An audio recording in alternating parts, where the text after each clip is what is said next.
दोस्तों एक और टाटा हैरियर ईवी की वीडियो लेके आ गए हैं और ये एक्सपीरियंस होने वाला है लगभग 4000 किलोमीटर ड्राइव एक्सपीरियंस। तो ये कैसा था, क्या पूरी जर्नी थी, कैसा क्या प्रॉब्लम आई, सब कुछ मैं यहाँ पर आपको बताने वाला हूँ। ऑलमोस्ट 4000 मतलब थोड़ा सा कम है, बट यहाँ पर कुछ एक्सपीरियंस है जैसे कि ड्राइव एक्सपीरियंस। तो ड्राइव एक्सपीरियंस से शुरू करें। अभी तक ड्राइव एक्सपीरियंस बहुत ही कमाल का है, बहुत ही मक्खन है। मतलब मैं डीजल गाड़ी से आया था तो मुझे यहाँ पर बहुत ही कमाल का एक्सपीरियंस लगा।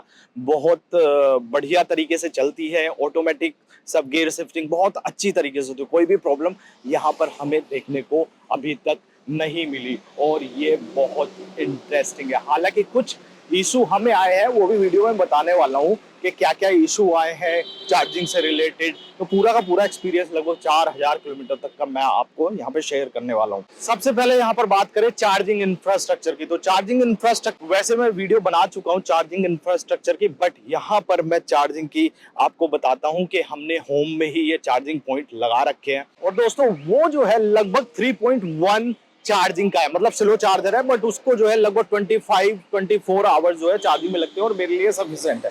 बात करें फास्ट चार्जिंग की, तो फास्ट चार्जिंग हर जगह अवेलेबल है, बट एक प्रॉब्लम है कि हर चार्जर के लिए अलग अलग ऐप इंस्टॉल करनी पड़ती है। और कभी कभी ऐसे इशू आते हैं कि जब आप दूर जाते हो तो चार्जर चल रहा होता है और अचानक से बंद हो जाए। बट चार्जर बहुत सारे, ऐसा नहीं है कि आपको कोई टेंशन लेने की जरूरत है कि भाई यहाँ पर चार्जर कम है तो हमें चार्जर देखने को नहीं मिलेंगे। तो यहाँ पर चार्जर बहुत कमाल के हैं और बहुत सारे हैं। और फास्ट चार्जर लेके 30 किलोवाट से 60 किलोवाट, 180 120 किलोवाट, और मैंने इसे 120 पर लगाया Tata dot EV fast charging पे। तो वहां बहुत कमाल तरीके से ये जो है चार्ज कर रही थी, जिसमें कि हमें लगभग आधे घंटे में ये फुल चार्ज देखने को मिल रही थी।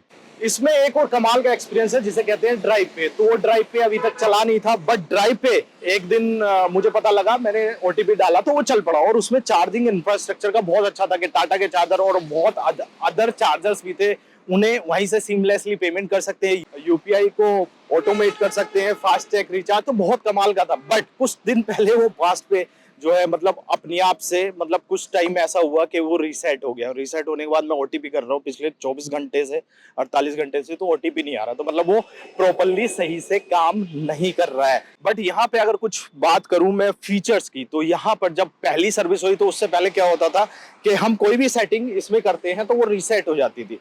रीसेट होने के बाद अगली बार आप कर रहे हो तो रीसेट हो गई। बट जैसी सर्विस पर गई, एक सर्विस हुई, उसके बाद वो रीसेट का सिस्टम खत्म हो गया और उसके बाद एक फर्मवेयर अपडेट आया था, जो हमने पूरा का पूरा लगभग 2.5 घंटे तक फर्मवेयर अपडेट हुआ था, मतलब वो सर्विस सेंटर पर। तो उसके बाद वो प्रॉब्लम चली गई लगभग 1 महीने तक।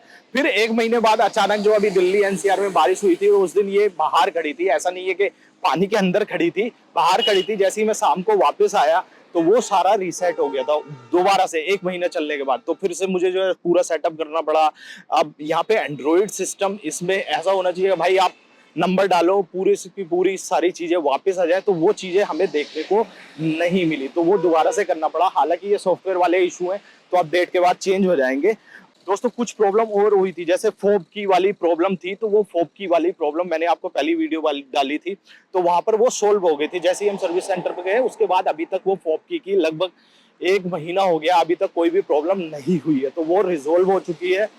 ऐप मोबाइल ऐप में आप डाल के रखते हैं तो वो आराम से ओपन हो जाती है। अभी भी स्मार्ट वॉच में वो फैसिलिटी नहीं आई, कभी कभी फोन अंदर रह जाता है तो आप कैसे करेंगे। तो ये सब एक्सपीरियंस मैं आपको बता रहा हूँ। बात करें इसके अडास की, तो अडास फीचर बहुत अच्छे तरीके से काम करता है। पर्सनली मुझे बहुत सेफ्टी फील होने लगी है जब से ली। एक तो टाटा की गाड़ी इतनी मजबूत होती है, वो बहुत अच्छे से काम करता है। हालांकि जब आप यहाँ पे क्रूज कंट्रोल चलाते हैं तो वो डुअल मोटर चलती है, ये कंप्लेन मैंने जो है ऊपर की है।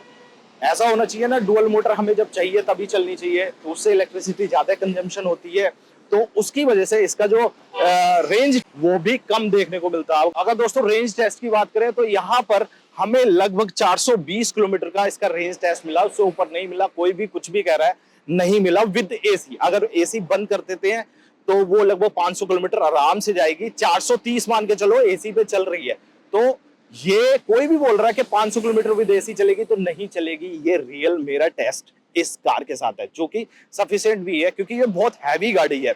और हैवी गाड़ी में जब आप चलते हो तो भाई वो इलेक्ट्रिसिटी कंजम्पशन ज्यादा होता है। तो ये सब चीजें आपको यहाँ पर देखने को मिलने वाली है। इसकी जो ईवी से रिलेटेड है, जैसे चार्जिंग वाली है, वो वीडियो मैं आगे चल के और भी बनाने वाला हूँ। हमारे चैनल पर बने रही है। बहुत सारी प्रॉब्लम में लोगों का ये जो भ्रम है ना, ईवी खरीदना एक गलत है इंडिया में, वो सब तोड़ने वाला हूँ। क्योंकि यहाँ पर मैं आपको एक्चुअल चीजें बताऊंगा। आप दूसरी जगह जब देखते हैं एक्चुअल चीजें, मतलब कोई कार का रिव्यूअर आप उसे बोल रहा है तो उसको थोड़े टाइम के लिए, बट ये मुझे पर्सनल मिलेगी।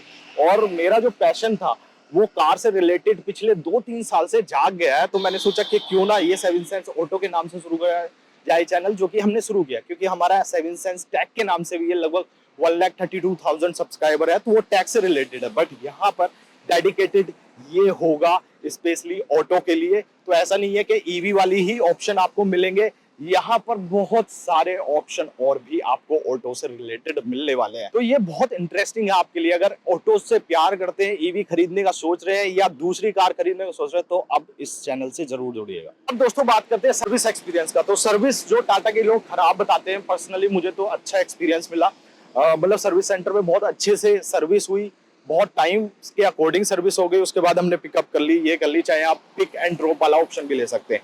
हालांकि जब मैंने फोब की वाली प्रॉब्लम आई थी तो मेरे को जो नॉर्थ इंडिया के हेड है उनका फोन आया, फिर कुछ और आई, उन्होंने मुझे पर्सनली नंबर दिया कि आपको कोई भी इससे रिलेटेड प्रॉब्लम होती है तो आप हमें बता सकते हैं। तो ये एक बहुत अच्छा सपोर्ट है टाटा की तरफ से। क्योंकि कभी कभी क्या होता है, नीचे लोग नहीं सुनते हैं, बट आपको यहाँ पर चीजें मिल जाती हैं जो कि बहुत इंटरेस्टिंग है। तो मेरे पास 2 लोगों का ऐसा नंबर है, जो जब भी कोई प्रॉब्लम आई तो मैं उनको डायरेक्टली व्हाट्सएप या रीच आउट कर लेता हूँ कि भाई ये प्रॉब्लम आ रही है।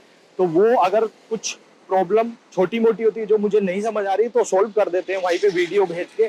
या फिर कुछ ऐसा है सॉफ्टवेयर रिलेटेड इशू, तो वो कहते हैं कि हम फीडबैक ले रहे हैं और नेक्स्ट सॉफ्टवेयर अपडेट में इसको चेंज करेंगे। तो ये बहुत इंटरेस्टिंग है। मुझे इस टाटा की सर्विस पर्सनली बहुत पसंद आई दोस्तों, जो कि मुझे बहुत कमाल की लगी। दोस्तों अभी तक कुछ और प्रॉब्लम इसमें आई है तो कोई भी प्रॉब्लम हमें देखने को नहीं मिली है और मेरा एक्सपीरियंस बहुत अच्छा है। चार्जिंग प्रॉपर्ली चल रही है। हालांकि कुछ चीजें, इससे पहले मैंने आरएसए की सर्विस की प्रॉब्लम बताई थी, तो इस बार आरएसए की सर्विस जो है बिल्कुल प्रॉपर। एक जगह मैं अटक गया था कहीं पे, वो मेरी गलती थी। तो आरएसए की सर्विस मुझे आधे घंटे में मिली, पिक हुई, ड्रॉप हुई और ये सब। तो पहले आरएसए की सर्विस जो खराब चल रही थी, वो जो हेड थे जिन्होंने मुझे नंबर दिया था, मैंने उनसे वो चीजें बताई तो वो सोल्व हुई, तो उससे थोड़ा कॉन्फिडेंस बढ़ता है। तो ये पूरी की पूरी कहानी थी जो मुझे पसंद आई। अब बात करते हैं साउंड एक्सपीरियंस। तो इसका साउंड एक्सपीरियंस बहुत कमाल का है। डॉल्बी एटमॉस जैसे कुछ कमाल के फीचर इसमें बहुत अच्छे तरीके से काम करते हैं, जो मुझे पर्सनली किसी और कार में यहाँ पर देखने को नहीं मिलते। मतलब महिंद्रा एक्सयूवी 9e में आपको ये देखने को मिलेगा, बट यहाँ पर पर्सनली मुझे बहुत अच्छा एक्सपीरियंस इसमें साउंड का मिला। दोस्तों अगर आपके मन में अभी भी ये कुछ भ्रम है कि ईवी लेने के बाद क्या मुझे अच्छा महसूस होगा, क्या मैं कहीं फंस तो नहीं जाऊंगा, तो पर्सनली मुझे जो है लगभग 1.5 से 2 महीने हो गए यूज करते और मुझे कहीं ऐसा नहीं लगा। शुरू के स्टार्टिंग के 2 दिन, 4 दिन, 10 दिन तक ऐसा लगा था कि जैसे ही रेंज नीचे आती थी तो डर लगता था, बट अब कहीं डर नहीं लगता क्योंकि वो यूज टू हो गया है।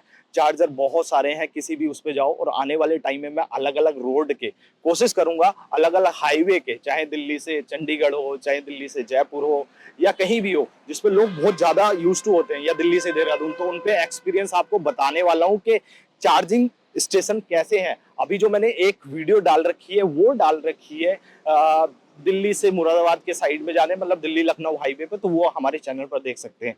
तो ये था मेरा अभी तक का 4000 किलोमीटर का एक्सपीरियंस लगभग। आगे मैं वीडियो में और इसके बारे में बताऊंगा, कोई भी चीजें होंगी, क्या चीजें हैं, और बहुत सारी वीडियो यहाँ पर आने वाली है। चार्जिंग से रिलेटेड आने वाली है, चार्जिंग ऐप से रिलेटेड आने वाली है, कहाँ कहाँ पर क्या दिक्कत होने वाली, वो सब आने वाली। उसके लिए हमें फॉलो, सब्सक्राइब करना मत भूलिए। थैंक यू सो मच, धन्यवाद।